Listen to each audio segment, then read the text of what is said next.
Hello guys, good morning, good morning, good morning, good morning, good morning. Ayan, nandito tayo ngayon sa kitchen. Magluluto tayo ng, ano pa tawag ito? Sitaw. Magluto tayo ng sitaw guys. Ang adobong sitaw ulit tayo.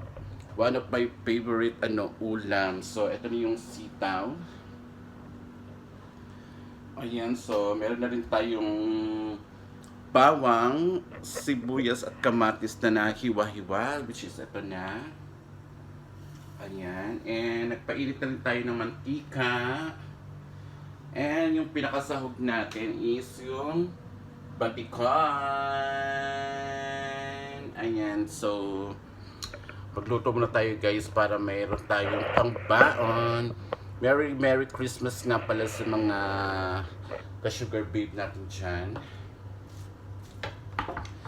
Yan, mag-ano na tayo. Lagyan na natin itong bawang at sibuyas. Sabay na natin.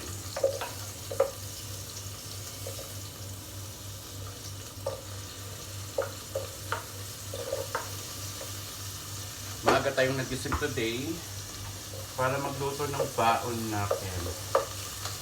And after dito, mag-ano tayo magsasaing. Ito yung ano natin.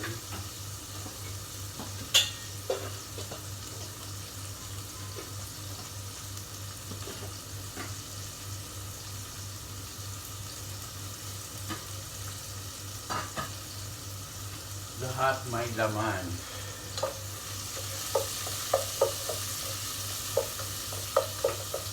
Maaga tayong nagising today kasi maaga rin tayong natulog kahapon. Kahapon today.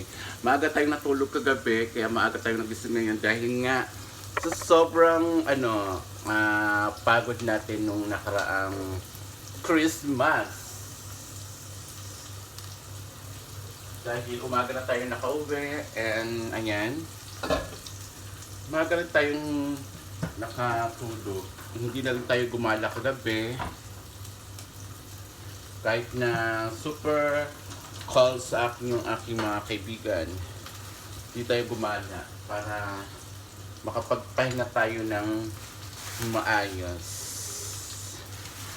So ayan, kailangan natin maglinis dito sa ating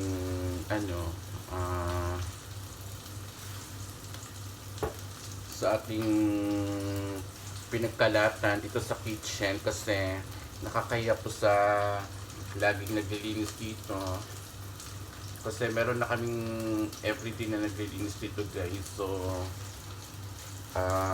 kahit pa paano makatulong tayo sa kanya.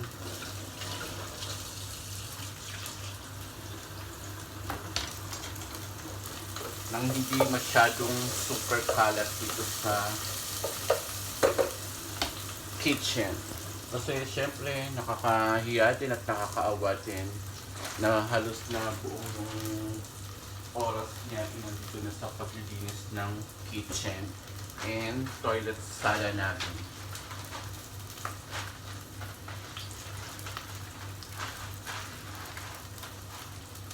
Minsan ko lang talaga masubukan guys ang makatulog ng maaga na hindi gumagala. As in, feel ko talaga yung pagod ko. Pagod at puyat. Actually, hindi na puyat at pagod nga. Yun, kasi nga, di ba, ni Christmas, celebrate kami ng Christmas, dun sa... Alis ka na? Alis na. Sige, sa akin ako. Thank you, sir. Bye. Bye.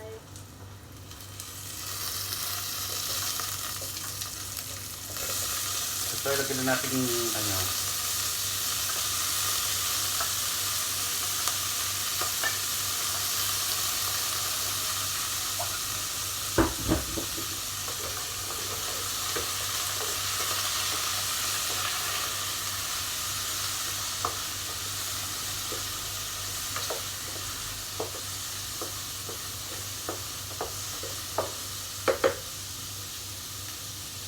Lagyan kita ng ano dito ha, ganito ha.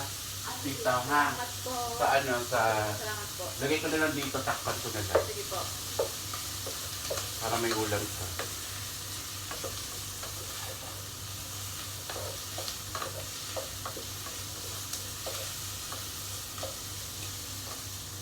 Babalik after 1 hour. Eh. 1 o'clock, balik na naman ako. Tapos, balik na, pagtapos ng 1, balik na naman ako alas 2. So, 1 hour na lang yung break mo mamaya. Okay na din. Okay na, okay lang yun. Kaysa yung 2 hours lang, diba? Sige, Jack, thank you. Hindi na, bye-bye.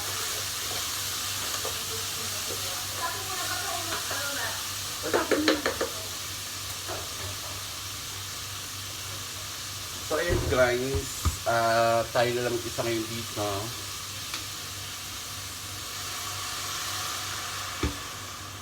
Umalis yung kasama natin. Bigyan ko na ng toyo at suka para matimplahan na natin ng very very light yung ating niluluto.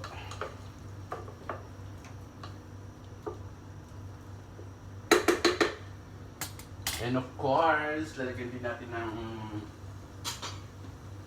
ng water para kahit paano may maano natin yung tamang timpla niya.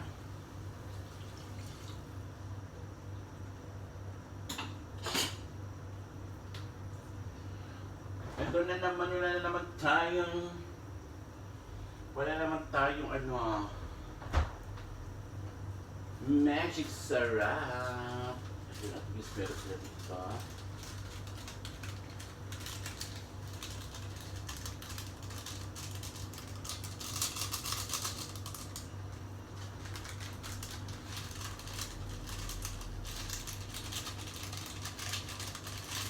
Lagyan natin ng magic syrup yung ating ating niluluto.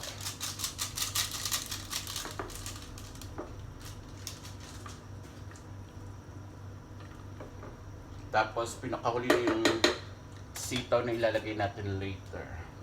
Hindi ko alam kung nilalagay pa ito ng konting asin or betchin.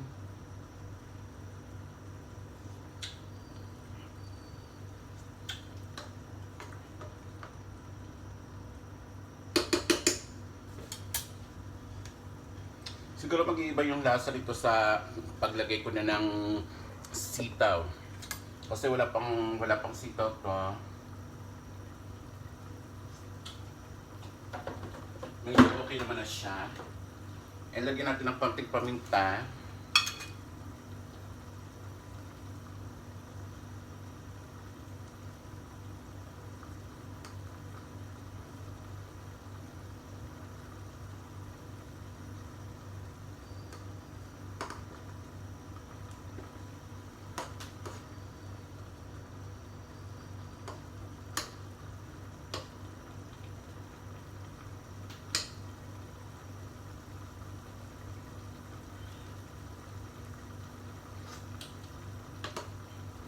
Ayun. Perfect na siya guys. Perfect na. Ay, init ka pala to. So, habang naghihintay tayo sa pagkulo niyan, maghugas muna tayo ng ating mga pinaggamitang kaldero.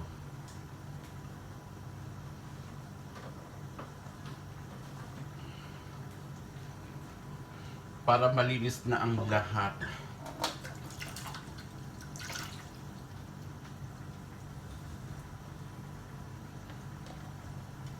Kasi guys, meron na kaming may isang staff dito yung may-ari ng bahay na to na sa cleaner company din. So, ito tayo nakikita.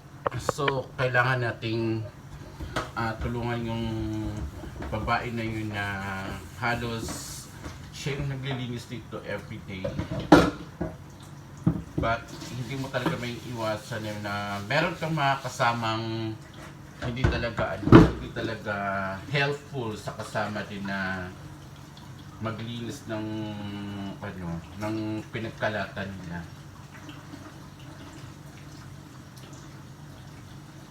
Dahil yun na yung ano nila, routine nila everyday na magkalat at hindi makatulong sa kapwa nilang nahihirapan din maglinis everyday dito sa ano namin, sa kitchen namin tsaka sa tawag niyan, sa toilet. Pero alam nyo ba guys, to be honest, naging malinis yung kitchen namin and toilet namin sa ginagawa niyang pagtulong o paglinis everyday dito. Kung nakita nyo kanina yung babaeng nasa dito kanina, nasa likod ko, habang nagsasalita ko, siya yung naglilinis dito ngayon at naglilinis niya. Napag-uusapan namin yung kaburaraan ng mga tao dito, which is guys, mga babae pa naman talaga sila. Yung mga babae sila pero hindi sila marunong ano. And ang ano pa guys, ang nakakasama pa is mga taga-cleaner company sila. Oh my God. Yung trabaho nila cleaner company guys. Naglilinis sila sa mga bahay-bahay. Pero sila mismo hindi nila kayang maglinis dito sa pinagkalatan nila. Minsan may mga kalderong na iniwan, na hindi nila hinuhugasan. So yan guys, lagyan na natin yung ating sitaw para kahit paano maging ano na siya.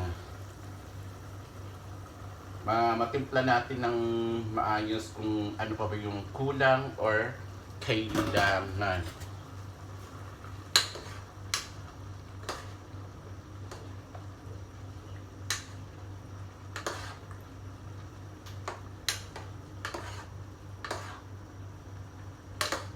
Perfect yung adobong sitaw natin.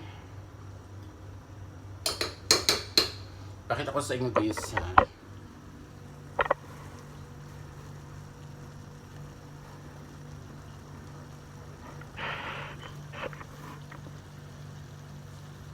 Ayan, adobong sitaw natin.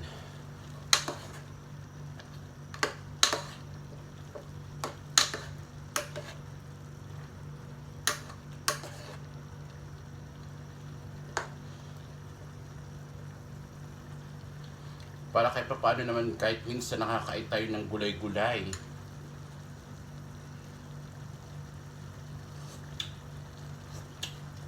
Almost perfect na. Pakuluan na lang natin talaga siya. Sarap ng sabaw.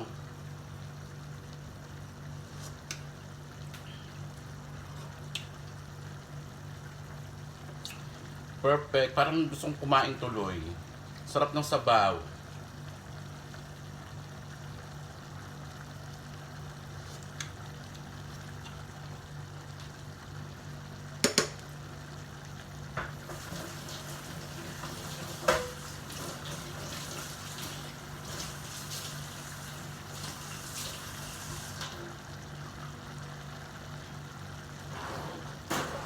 So yan guys, pakukuluan na lang natin siya, pahinaan lang natin ng konti. Para kahit pa paano, hindi siya ganun kalakas ng ano at hindi madurog yung ating sitaw.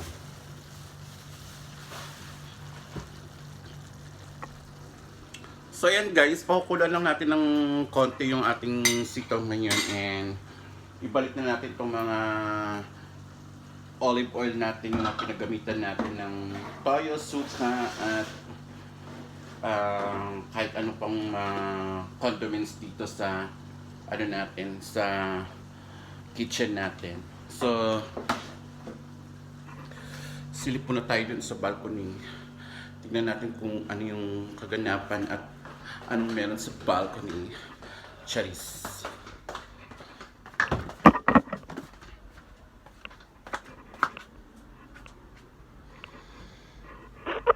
Ayan. Silip muna tayo saglit sa balcony.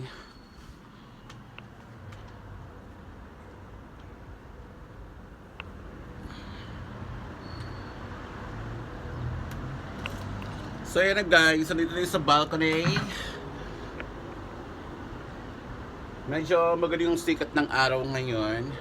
And napakalamig na ng panahon, pero laban pa rin tayo. Ano pa rin tayo?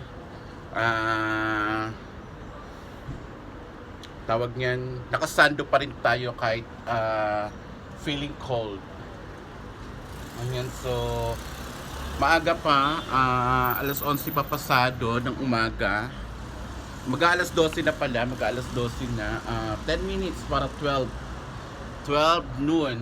So ayun na guys, at least tapos na tayong makapagluto ay magsasaing na lang tayo din. Bago tayo maligo, magsaing muna tayo para kahit paano almost sabay-sabay yung magiging ganap natin sa ating pagsaing, pagligo. At least after nating maligo, saktong matatapos yung sinaing natin. So at least aalis tayo na mainit yung kanin natin. So yun lang guys, thank you so much guys. Maraming salamat po sa mga sumusupport ng aking vlog and sa mga ina-upload ko. Salamat po sa mga nanonood at sa mga nagla-like at sa mga nagko-comment at sa mga nag-share ng ating live. So please, don't forget to like, comment, and share sa mga pinopost nating mga videos guys, para naman kahit paano ma-recognize tayo ni Meta, ni YouTube or whatever, kung sino pa yung dapat recognize sa mga ina-upload nating videos. So yun lang guys, dito lang po magtatapos ng ating vlog. Thank you so much, I love you all. See you in my next vlog. Bye! Bye! Thank you so much. Merry Christmas nga pala and Happy New Year in advance!